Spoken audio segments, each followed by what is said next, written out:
Hi friends. तो जैसे कि हम एटवे एकेडमी में एक हफ्ते का फ्री सेशन देते हैं और कोरोना होने की वजह से हम ये सेशन नहीं दे पा रहे हैं। तो हम इस बार वीडियोस रिकॉर्ड करके यूट्यूब पे आपके लिए अवेलेबल करा रहे हैं ताकि आप पहला जो वीक है आप फ्री में अटेंड कर सकें।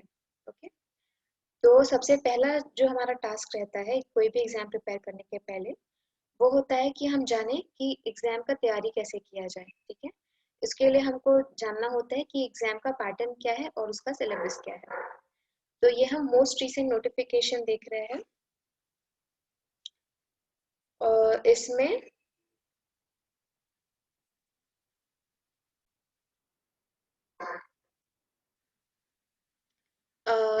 हम ये पैटर्न्स चेक करेंगे।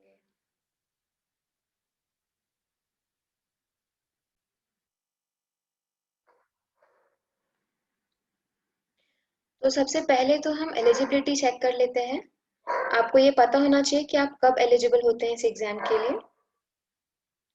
तो आप कोई भी कैंडिडेट तब एलिजिबल होता है जब वो या तो सिटीजन ऑफ इंडिया हो या सिटीजन ऑफ नेपाल या फिर सिटीजन ऑफ भूटान। ठीक है।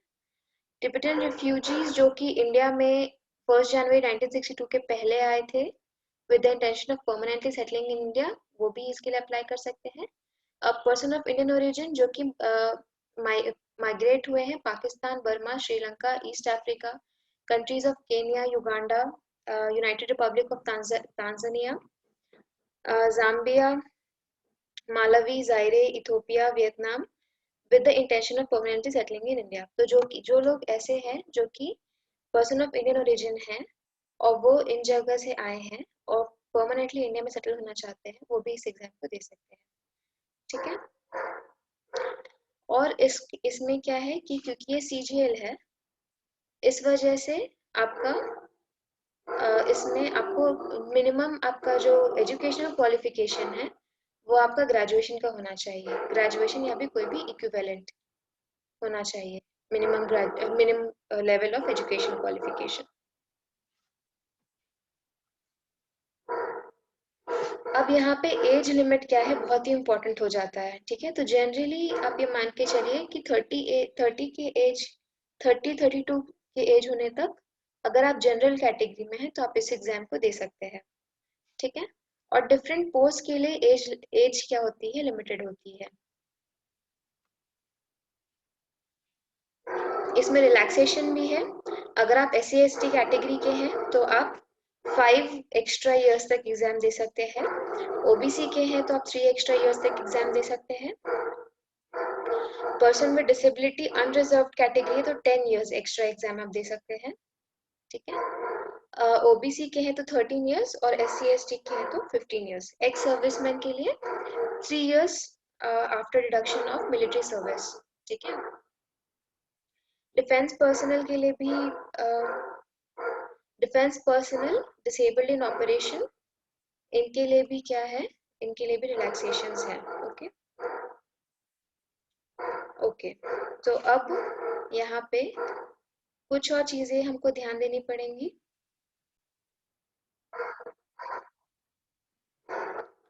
जहाँ तक हमारा एजुकेशन क्वालिफिकेशन की बात आती है, अधिकतर पोस्ट के लिए बस आपके पास एक बैचलर्स डिग्री है, कोई इक्विवेलेंट डिग्री है तो उससे आप दे सकते हैं एग्जाम। आप एलिजिबल हैं इस एग्जाम के लिए। लेकिन अगर आपको असिस्टेंट ऑडिट ऑफिसर या फिर असिस्टेंट अकाउंट्स ऑफिसर की पोस्ट चाहिए तो आपको मतलब एसेंशियल क्वालिफिकेशन तो बैचलर्स डिग्री ही है, लेकिन डिजायरेबल क्वालिफिकेशंस में आ जाता है चार्टर्ड अकाउंटेंट या फिर cost and management accountant, company secretary या फिर मास्टर्स इन कॉमर्स या फिर masters in business studies, masters in business administration, MBA। Okay. MBA finance या फिर MBA masters in business economics. ठीक है। तो एसेंशियल क्वालिफिकेशन तो आपकी बैचलर्स डिग्री ही रहेगी, लेकिन कुछ डिजायरेबल क्वालिफिकेशंस भी आ जाती है यहाँ पे असिस्टेंट ऑडिट ऑफिसर के लिए। ओके। आगे बढ़ते हैं।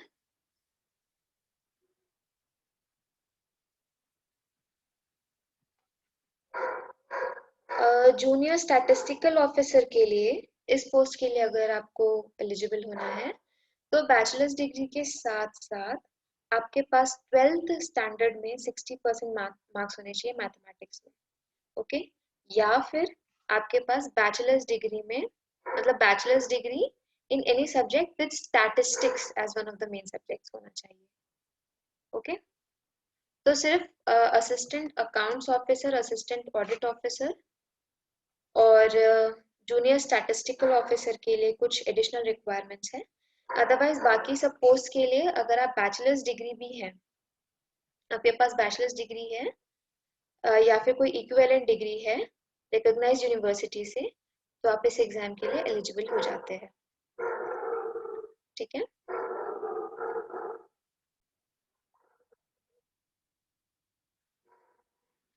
अब यहाँ पे हम स्कीम ऑफ एग्जामिनेशन देख लेते हैं। तो ये आपका 4 लेवल्स में होता है, ठीक है। टियर 1, टियर 2, टियर 3 और टियर 4, ओके। तो टियर 4 जो होता है ये आपका क्वालिफाइंग होता है, ठीक है। तो इसके जो मार्क्स होते हैं आपका रैंक डिसाइड नहीं करते। आपके जो रैंक डिसाइड कर रहे होते हैं वो टियर 1, टियर 2 और टियर 3 बस होते हैं, ओके। तो आपको इन एग्जाम्स के लिए बहुत ही ज्यादा अच्छे से तैयारी करनी पड़ेगी ताकि आपका कोई रैंक निकले इस एग्जाम में।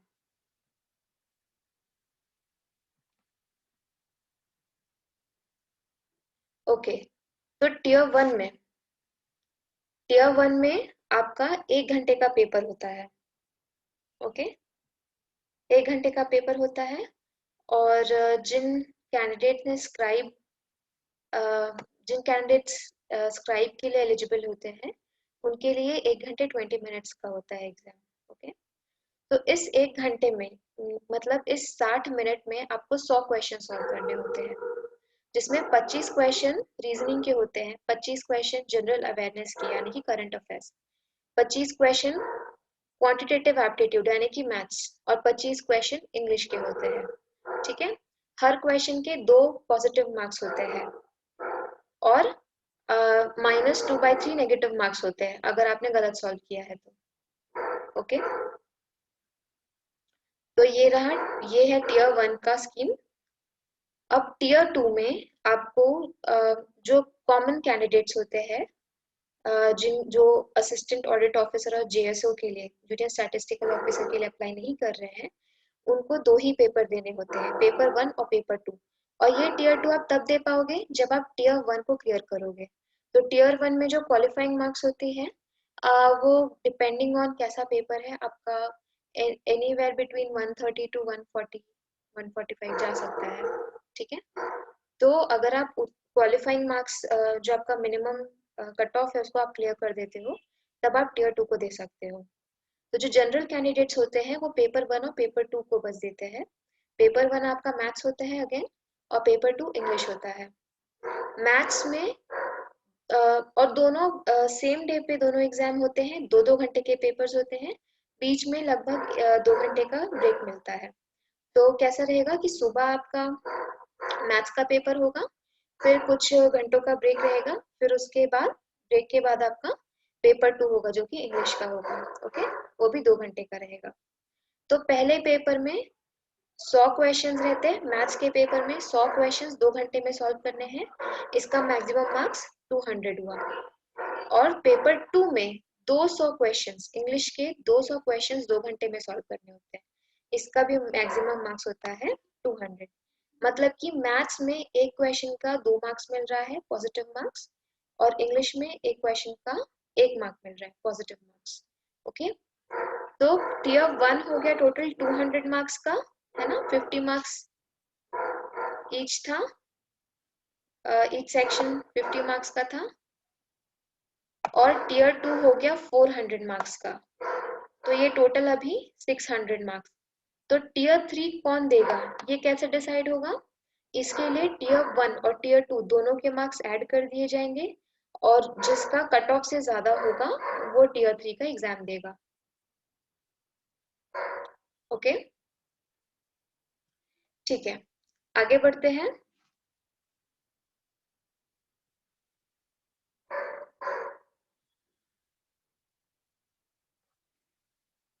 तो टियर 3 जो होता है ये पेन एंड पेपर क्वेश्चन होता है। ओके, इसमें इंग्लिश या फिर हिंदी में आपको ऐसे, प्रेसी, लेटर और एप्लीकेशन लिखना होता है। जनरली कुछ सालों से इसमें दो ही क्वेश्चंस आ रहे हैं। एक क्वेश्चन होता है ऐसे लिखने के लिए और एक होता है लेटर लिखने के लिए, लेटर या फिर एप्लीकेशन लिखने के लिए। तो ये आपका टोटल 100 मार्क्स का होता है और ये इसके लिए आपको 1 घंटा मिलता है। ओके, तो इसमें वैसे तो ये क्योंकि सब्जेक्टिव है और ये टियर 3 एग्जाम जो है ये इंटरव्यू को रिप्लेस कर दिया है। तो एसएससी सीजीएल में कोई इंटरव्यू नहीं होता है।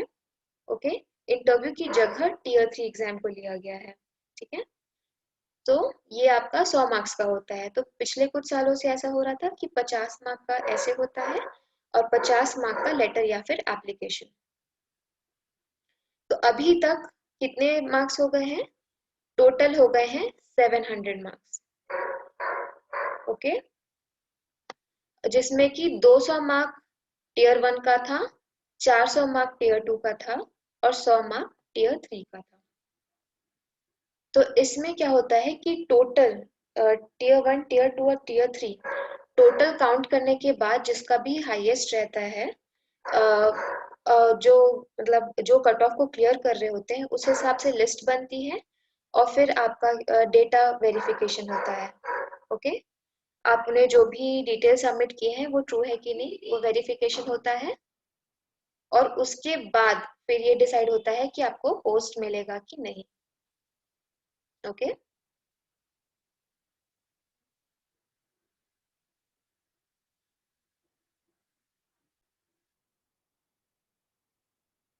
ओके, टियर 4 में स्किल टेस्ट होता है।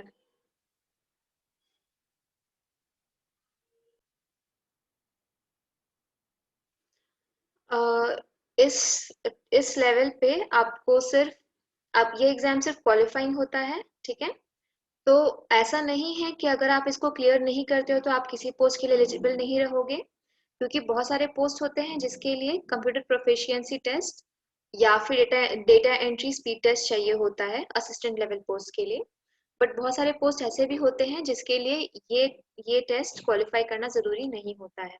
तो अगर आप इस एग्जाम को क्वालिफाई अब ये कैसे डिसाइड होगा कि आप कौन सा वाला टेस्ट दोगे? ठीक है, तो जो कंप्यूटर प्रोफिशिएंसी टेस्ट है वो लिस्ट 3 के लोग देते हैं। लिस्ट 1 में आपका असिस्टेंट ऑडिट ऑफिसर और असिस्टेंट अकाउंट्स ऑफिसर के लिए जो लोग क्वालिफाई किए हैं उनका नाम होता है। लिस्ट 2 में उनका नाम होता है जो जूनियर स्टैटिस्टिकल ऑफिसर का पोस्ट क्वालिफाई किए हैं। लिस्ट 3 में उन लोग का नाम होता है जो लोग कंप्यूटर प्रोफिशिएंसी टेस्ट के लिए एलिजिबल है। और लिस्ट 4 में उन लोग का नाम होता है जो लोग डेटा एंट्री स्पीड टेस्ट के लिए एलिजिबल हैं। ठीक है, तो जिन जिन लोगों का नाम लिस्ट 3 में होता है वो लोग वैसे लोग होते हैं जिनका लिस्ट 4 वालों से ज्यादा मार्क्स आया होता है। ओके, तो अब कंप्यूटर प्रोफिशिएंसी टेस्ट में 3 एग्जाम्स होते हैं। पहला आपका डेटा एंट्री का होता है। ठीक है, और दूसरा माइक्रोसॉफ्ट वर्ड का होता है और तीसरा माइक्रोसॉफ्ट एक्सेल का होता है। ठीक है, तो थोड़ा सा प्रैक्टिस से आप तीनों चीजों को आसानी से क्लियर कर सकते हो। और जो लिस्ट 4 में होते हैं उन लोगों का सिर्फ डेटा एंट्री स्पीड टेस्ट होता है और उनको माइक्रोसॉफ्ट वर्ड और माइक्रोसॉफ्ट एक्सेल का नहीं देना रहता है एग्जाम। ओके, तो डेटा एंट्री के लिए रिक्वायरमेंट ये रहती है कि 15 मिनट में 2000 की इम्प्रेशंस करने होते हैं। ओके, अब देखा जाए सिलेबस क्या है।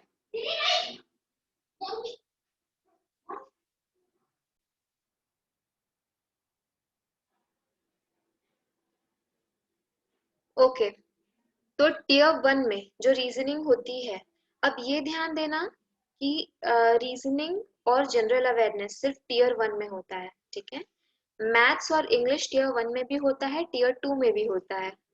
ठीक है, और टियर 3 में तो आप इंग्लिश हिंदी किसी में भी अपना पेपर लिख सकते हो।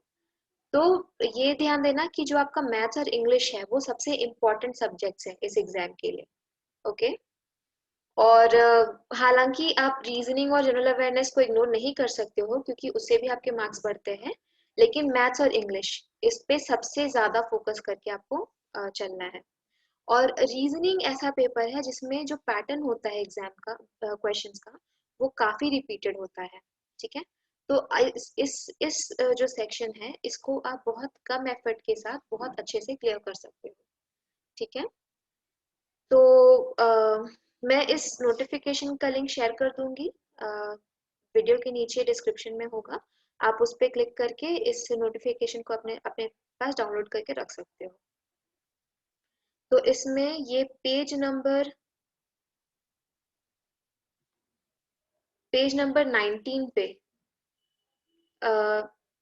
सिलेबस चालू होता है।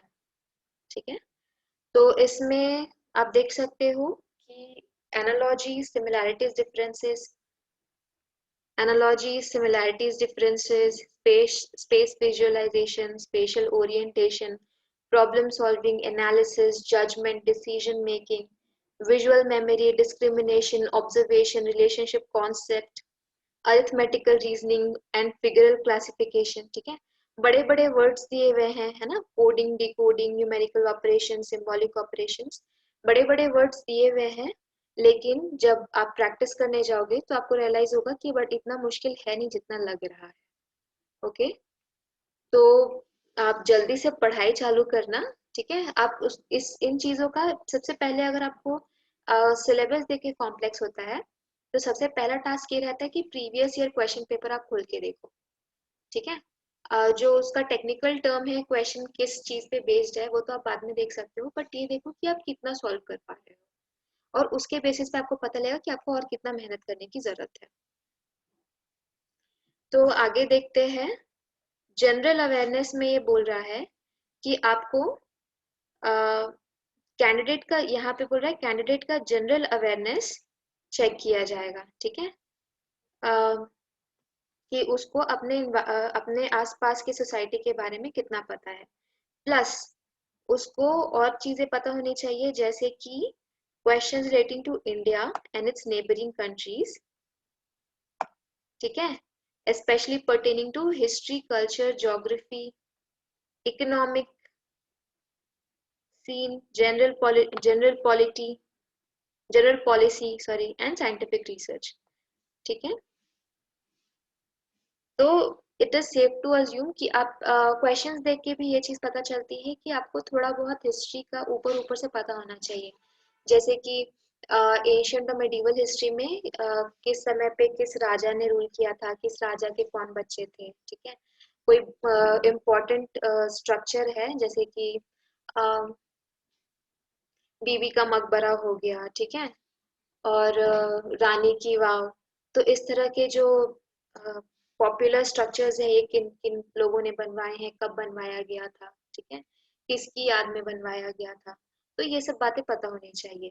फिर ज्योग्राफी में एटलीस्ट ये तो पता होना चाहिए कि इंडिया का मैप कैसा दिखता है। ठीक है, स्टेट्स, कौन से स्टेट्स कहाँ पे हैं, किसका नेबरिंग स्टेट कौन सा है, नेबरिंग कंट्रीज कौन सी है, रिवर कहाँ कहाँ पे कौन सी है, मेजर रिवर्स कौन कौन सी है। ठीक है, और जो न्यूज में रिवर्स हैं वो चीजें पता होनी चाहिए।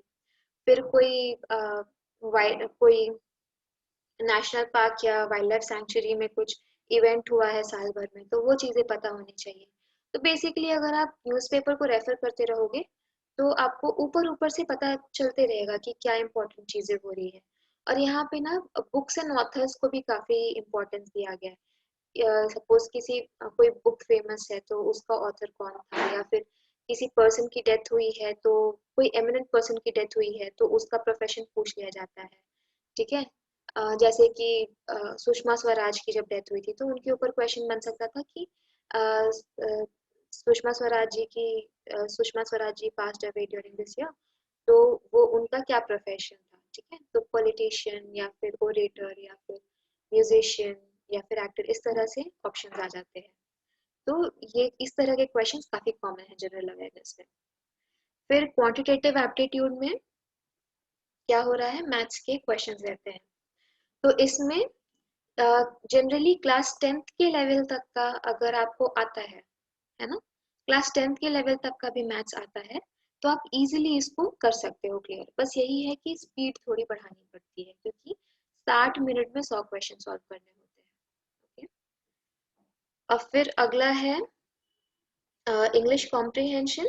तो ये भी क्लास 10th स्टैंडर्ड के लेवल तक का आना चाहिए। ठीक है, देखिए यहाँ पे इस पॉइंट में लिखा हुआ है, questions in part A, B and D will be of level commensurate with essential qualification, namely graduation, and questions in part C will be of 10th standard level. Okay? तो ये वैसे ऐसा लिखा तो हुआ है, लेकिन A, B और D में भी आपका 10th स्टैंडर्ड लेवल तक का ही आता है। ये आप जब क्वेश्चंस प्रैक्टिस करोगे तो आपको क्लियर हो जाएगा। बस यही है कि किसका स्पीड कितना ज्यादा है, कौन कितना एक्यूरेटली कितना जल्दी सॉल्व कर सकता है, उसी पे हार और जीत डिसाइड होती है। अदरवाइज आपको एक पेपर दे दिया जाए और 3 दिन दे दिया जाए सॉल्व करने बिना किसी प्रिप तैयारी के, तो आप उसको सॉल्व कर ही लोगे ऑलमोस्ट पूरा पूरा। ठीक है, तो अब अगला है टीयर 2 का, है ना। टीयर 2 में भी मैथ्स और इंग्लिश का लगभग सेम ही है, टीयर 1 जैसा ही है। ठीक है, ज्यादा कोई अंतर नहीं है इसके सिलेबस में। बस यही है कि प्रैक्टिस होनी चाहिए, स्पीड होना चाहिए, एक्यूरेसी होनी चाहिए। अब टीयर 2 में जो लोग जेएसओ के लिए क्वालिफाई करना चाहते हैं, वो लोग को पेपर 3 भी देना पड़ेगा, जो कि स्टैटिस्टिक्स का होगा। ठीक है, और पेपर 4, टीयर 2 में पेपर 4 वो लोग देंगे जो कि एएओ, असिस्टेंट ऑडिट ऑफिसर या फिर असिस्टेंट अकाउंट्स ऑफिसर के लिए एलिजिबल होना चाहते हैं। ठीक है, तो पेपर 4 जो होगा ये फाइनेंस और इकोनॉमिक्स से रिलेटेड होगा। अब हाँ, तो यहाँ पे क्या बोल रहा है, जो स्किल टेस्ट है। ओके, एक और चीज यहाँ पे जो हमको पता होनी चाहिए वो ये है, टीयर 2 में जो पेपर 1 है, यानी कि जो मैथ्स का क्वेश्चंस है, वो मैट्रिकुलेशन लेवल मतलब कि 10th तक के लेवल का आपको आना चाहिए। तो ये तो हमको पहले से ही पता था कि मैथ्स जो होगा वो 10th तक के लेवल का होगा। अब इसमें ये कह रहा है कि जो इंग्लिश होगा वो 12th लेवल तक का आ जाएगा। ओके, और पेपर 3 और पेपर 4 मतलब कि स्टैटिस्टिक्स और इकोनॉमिक्स और फाइनेंस वो ग्रेजुएशन के लेवल तक का आएगा। अब आते हैं स्किल टेस्ट पे, डेटा एंट्री स्पीड टेस्ट। इसमें ये बोल रहा है 8000 की डिप्रेशन होना चाहिए पर आवर, पर जो आपका एग्जाम होता है वो 15 मिनट का होता है, इसलिए वो 2000 की डिप्रेशन 15 मिनट में उनका रिक्वायरमेंट रहता है। ठीक है, और एक्यूरेसी भी होनी चाहिए, ऐसा नहीं है कि धड़ल्ले से कुछ भी टाइप कर दिया। ओके, तो ये होता है दिस अबाउट सम्स अप जो भी आपका एग्जाम है। एक सीपीटी का रह गया है, इसको देख लेते हैं, है ना। तो सीपीटी में भी यहाँ पे क्या बता रहा है, यहाँ पे बोल रहा है कि 3 मॉड्यूल्स में होता है ना। मॉड्यूल 1 डीईएसटी ही रहता है, 15 मिनट में 2000 की डिप्रेशन। मॉड्यूल 2 होता है स्प्रेडशीट दी जाती है, मतलब माइक्रोसॉफ्ट एक्सेल, उसमें आपको एक पेपर में दिखा रहेगा कि टेबल कैसा दिखना चाहिए, आपको एग्जैक्टली वैसा ही कंप्यूटर पे बनाना है, तो वो थोड़े से प्रैक्टिस से हो जाएगा। और मॉड्यूल 3 जो रहता है वो पावर पॉइंट प्रेजेंटेशन होता है, पीपीटी, है ना, बनानी रहती है। तो इसमें भी क्या रहेगा, आपको पेपर में दिया रहेगा, रिक्वायरमेंट्स बताई गई रही होंगी कि फॉन्ट कौन सा होना चाहिए, साइज क्या होनी चाहिए, कहाँ पे क्या होना चाहिए, सेंट्रलाइज होना चाहिए कि नहीं। थोड़े से प्रैक्टिस से ये भी आराम से हो जाएगा। तो ये था पैटर्न एसएससी सीजीएल का। ठीक है, अब जब आप थोड़ा सा इसको तैयारी चालू करोगे तो आपको समझ में आ जाएगा और डिटेल में। लेकिन अगर आप ज्यादा जानने के लिए इच्छुक हैं तो you can just pick up previous year questions. आपको कुछ नहीं करना है, बस गूगल में जाके सर्च करना है। जैसे यहाँ पे मैंने सर्च कर दिया previous year question paper of SSC CGL, इस तरह से टाइप करके सर्च कर लेना है, आ जाएगा। टीयर 1 टीयर 2 टीयर 3 तीनों का ही देख लो और थोड़ा और आपका आइडिया लग जाएगा। ओके, तो आज के लिए इतना ही, और अगले क्लास में हम लोग चालू करेंगे थोड़ा सा चैप्टर्स के साथ। ठीक है, तो उसको आप देखोगे, आपको समझ में आएगा कि इट्स नॉट दैट डिफिकल्ट, बस प्रैक्टिस, स्पीड और एक्यूरेसी, यही 3 चीजें चाहिए। ठीक है, okay, see you in the next class.